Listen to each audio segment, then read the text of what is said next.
حج کے 5 دن ہیں. حج کے کتنے دن ہیں؟ 8 9 10 11 12 ذوالحجہ. 8 ذوالحجہ کو حاجی نے جانا ہوتا ہے مینا، اور وہاں ہم نے 5 نمازیں پڑھنی ہیں. 5 نمازیں پڑھنا وہاں سنت ہے: ظہر، عصر، مغرب، عشاء اور 9 کی فجر. ٹھیک ہے، this is the most crucial and most important day of حج.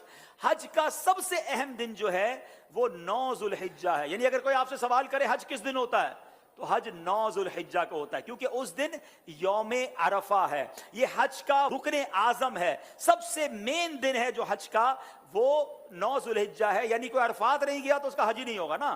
تو حج کا جو مین دن ہے وہ عرفات کا دن ہے. پورا دن عرفات میں گزارنا ہے.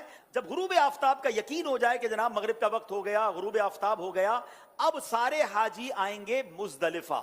ٹھیک ہے، اب جب آپ مزدلفہ پہنچیں گے تو مزدلفہ میں مغرب اور عشاء ملا کر پڑھنی ہے.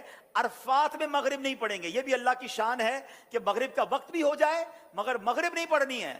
مزدلفہ جانا ہے اور وہاں عشاء کے وقت میں، مغرب کے وقت میں نہیں، عشاء کے وقت میں مغرب اور عشاء ملا کر پڑھنی ہے. اور فجر بھی مزدلفہ میں پڑھیں گے. پوری رات ہماری کہاں گزرے گی؟ مزدلفہ میں. اب جو صبح آئے گی، کون سی صبح ہوگی؟ کون سی صبح ہوگی؟ 10 کی. 10 تاریخ کو کیا ہوتا ہے؟ کیا ہوتا ہے؟ ہاں، ساری دنیا بقرعید مناتی ہے مگر خدا کی قسم جو آج عید مناتا ہے نا، میلا کچیلا ہے، بال بکھرے ہوئے ہیں، مطلب نیند بھی نہیں ہوئی ہے، مگر خدا کی قسم وہ جو عید کا مزہ ہے، وہ جو تھکن کا مزہ ہے، وہ جو سرور ہے، وہ دنیا کی کسی اور چیز میں نہیں ہے. اللہ ہمیں ہر سال ایسی عید نصیب فرمائے. اب رات کو کنکریاں ڈھونڈ لینی ہے. اب 10 ذوالحجہ کو 3 کام کرنے، اس کی روٹین یاد کر لیں.